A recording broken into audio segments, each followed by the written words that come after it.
이어서 154에서 156쪽 표준 문제 풀도록 할게요. x 플러스 2y 마이너스 3은 0을 x축 방향으로 이만큼, y축 방향으로 a만큼 평행 이동하였더니 x 플러스 2y 마이너스 3은 0을 x축 방향으로 2, y축 방향으로 a만큼 평행 이동했더니 x 플러스 2y 마이너스 7은 0과 일치했대요. 이 평행 이동에 맞춰서 0,3을 똑같이 평행 이동했을 때 점의 좌표를 구하래요. 그럼 일단은 x축으로 이만큼이 들어갔는데 y축으로는 얼마만큼 평행 이동했는지 알아봐야 되겠죠? 그래서 위에 있던 처음에 이제 문제를 가지고 a 값을 먼저 구해줍니다. x축 방향으로 이만큼, 그러면 x 대신에 x-2로 우리가 직선의 방정식 안에서 어떤 도형의 방정식 안에서는 이동한 만큼을 더하는 게 아니라 반대로 빼주셔야 되는 거죠. 플러스 2에다가 y축으로 a만큼이니까 y-a 마이너스 3은 0으로 쓸 수 있어요.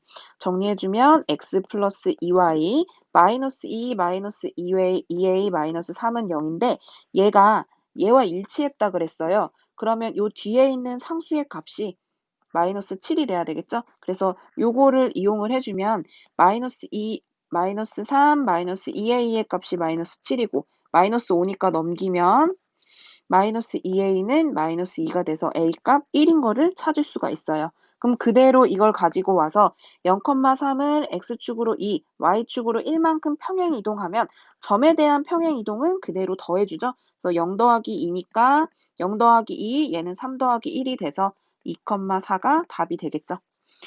7번 문제. 다음을 x축 방향으로 a만큼, y축 방향으로 b만큼 평행 이동하였더니 원 x제곱 플러스 y제곱은 c와 일치했대요. abc의 값을 계산을 하래요. x제곱 y제곱 4x-6y 플러스 5는 0에서 얘는 완전제곱식으로 x끼리 우리가 완전제곱식으로 x에 대한 완전제곱식, y에 대한 완전제곱식으로 원의 방정식의 형태를 만들 수가 있어요. 그래서 얘네를 묶어주면 x제곱 4x 그리고 나머지 y의 제곱 마이너스 6y 저 상수 부분 넘어가면 마이너스 5로 나타낼 수 있고 완전제곱식이 되기 위해선 4가 필요하고 얘는 9가 필요하죠. 이렇게 나타낼 수 있고요. 한 번에 묶어주면 y-3의 제곱은 얘 13이니까 8 이렇게 계산이 돼요. 얘가 x축 방향으로 a, y축 방향으로 b만큼 했더니 y제곱 c 이렇게 만들어졌다는 거잖아요. 그럼 그대로 넣어봅시다. x 대신에 x축 방향으로 a만큼이니까 x-a 플러스 2의 제곱 플러스 마찬가지로 y축 방향으로 b만큼이니까 y-b 마이너스 3의 제곱은 8.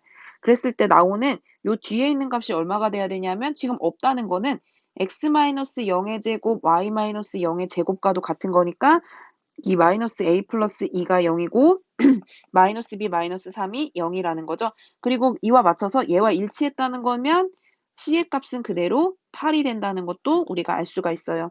마저 계산을 해보면 a는 2, b는 마이너스 3이 나오겠죠. 그래서 a, b, c의 값을 구해라. a는 2, b는 마이너스 3, c는 8이다. 이렇게 계산을 시켜주십니다. 8번 문제. 평행 이동에 의해서 다음과 겹쳐질 수 있는 것만을 모기에서 고르래요. 평행 이동이라는 거는 모양은 변하지 않아요. 그쵸? 모양 변하지 않고 x축 또는 뭐 y축으로 우리가 이동을 통해서 그대로 그냥 이 원이 움직이게 된다는 거죠. 일단은 원의 방정식을 원의 중심이 보일 수 있도록 우리가 바꿔봅시다. x끼리 묶어주면 계속해서 완전제곱식 만들어지는 거 연습했던 거 기억하시죠? 요걸로 일단 형태를 먼저 바꿔주고 시작을 해야 돼요. 완전제곱식을 하기 위해서는 1 필요했어요. 그래서 x-1의 제곱 플러스 y 플러스 1의 제곱은 4. 그러면 평행 이동에 의해서 이 원과 겹쳐질 수 있다는 거는 원의 중심은 상관없어요. 원의 중심은 계속 물론 이 평행 이동을 통해서 움직일 수 있는데 단 반지름의 길이가 어떻게만 되면 똑같아지는 거예요? 네, 2이기만 하면 되는 거죠. 지금 반지름의 길이가 2인 거 찾아야 되는데 얘는 반지름의 길이가 루트 2예요. 땡이네요. 얘는 반지름의 길이가 2가 맞기 때문에 니은 맞고요. 디귿도 우리가 알아봐야 돼요. 그러면 디귿의 형태를 알아보기 위해서 역시 완전제곱식으로 x제곱 마이너스 6x, y의 제곱 4y, y는 마이너스 9. 완전제곱식이 되기 위해서 9, 4, 전체 13이 더해지니까 x-3의 제곱, y 플러스 2의 제곱은 4가 돼서 반지름이 4가 나오네요. 그럼 디귿도 겹쳐질 수 있겠죠. 얘도 마찬가지로 리을도 완전제곱식으로 계산을 해봅니다. x가 있는 것끼리 묶어주면 x제곱 마이너스 8x, y끼리 y제곱 마이너스 2y는 마이너스 12가 돼서 완전제곱식 반의 제곱이니까 16, 1, 전체 17이 더해지겠죠? 그럼 얘는 x-4의 제곱, y-1의 제곱은 5가 돼서 반지름이 5네요. 반지름이 루트 5네요. 그렇다는 거는 반지름이 2인 원과는 다른 원이기 때문에 평행이동해서 앞만 해도 겹쳐질 수가 없겠죠. 그래서 답은 니은과 디귿 이렇게 두 가지가 되겠습니다. 넘어가서 9번. 다음을 x축, y축 원점에 대해서 대칭 이동한 점을 각각 a, b, c라고 할 때 a, b, c의 넓이를 구하래요. 한번 얘네들을 좌표평면상에 한번 표현을 해볼까요? 4,3을 이런 점이 있어요.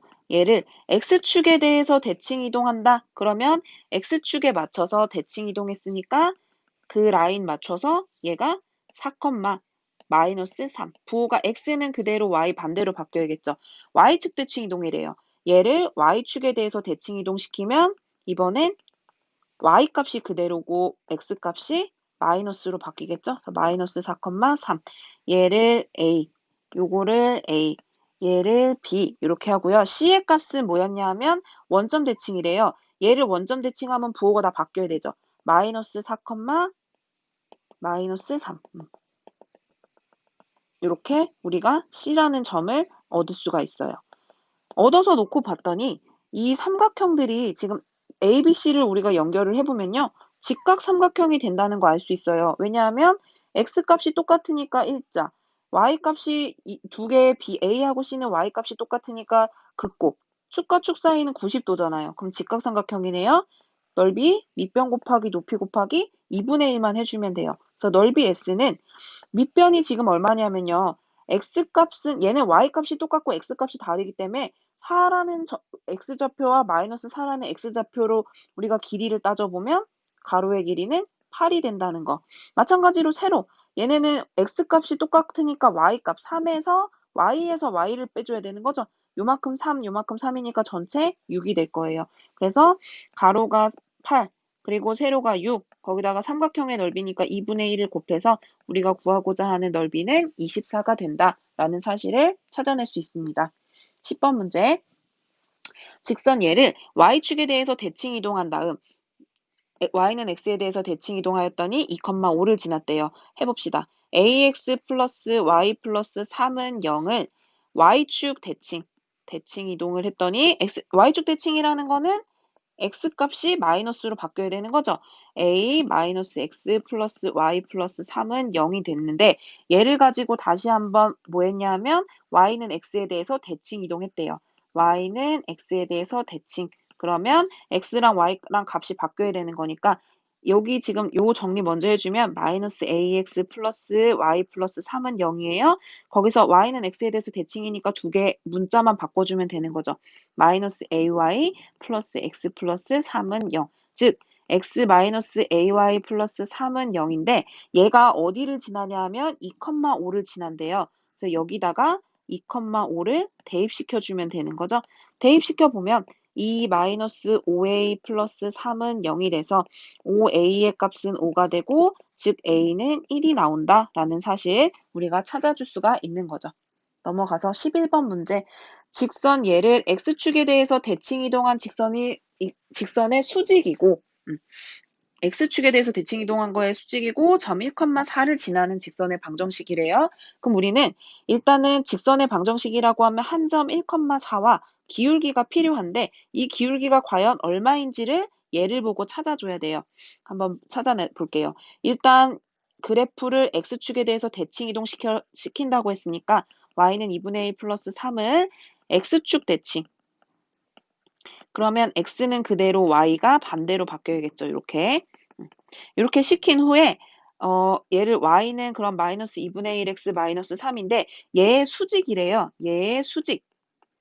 그러면 기울기가 마이너스 2분의 1이었으니까 마이너스 2분의 1하고 m하고 곱해서 수직이라는 건 마이너스 1이 나와야 되는 거죠. 즉 m의 값은 2가 된다. 그래서 m이 2가 된다는 사실을 찾을 수가 있습니다. 그럼 다 됐네요. 얘를 가지고 구하는 직선의 방정식은 y-4는 기울기 2에 x-1, 즉 y는 2x 플러스 2가 된다. 찾아주시면 됩니다. 12번 문제 보도록 할게요. 직선은 마찬가지로 y는 x에 대해서 대칭 이동한 결과 이동한 원과 x축 방향으로 a만큼 y축 방향으로 b만큼 평행 이동한 원이 일치한대요. x-3의 제곱 y 플러스 1의 제곱은 9를 y는 x에 대해서 대칭 이동시켰대요. 그러면 x랑 y랑 값이 바뀌는 거죠. 그래서 얘네 둘이 값을 바꿔주면 y-3의 제곱 x 플러스 1의 제곱은 9로 쓸 수 있어요. 이왕이면 x가 보이게 나타내주면 좋으니까 이렇게 우리가 바꿔줄 수 있겠죠. 이런 원과 x축 방향으로 평행 이동을 했대요. 이번엔 x축 방향으로 a, y축 방향으로 b만큼 평행 이동을 한 원이 일치했대요. 그럼 평행 이동한 원의 방정식은 x 대신에 x축 방향으로 a만큼 평행 이동했으니까 x-a-3의 제곱 그리고 y-b 플러스 1의 제곱이 9다. 얘네 둘이 일치한대요. 이렇게 두 개가 일치한대요. 그러면 원이라는 크기는 똑같고 지금 원의 중심까지 똑같아야 두 개가 일치한다는 거 알 수 있죠? 얘의 원의 중심은 뭐냐 하면요. 마이너스 1,3이에요. 그쵸? 부호 반대로 해주면 마이너스 1,3이 원의 중심이고요. 얘의 원의 중심은 a 플러스 3, b 마이너스 1이 되겠죠. 얘네 둘이 일치한다고 했으니까 똑같아지면 되겠죠. 그래서 즉 얘가 마이너스 1,3이 돼야 되는 거니까 a 플러스 3은 마이너스 1, a는 즉 마이너스 4가 되고 b 마이너스 1이 3이 돼야 되니까 b는 즉 4가 나와야 된다라는 사실을 찾아주실 수 있습니다. 발전 문제에 이어서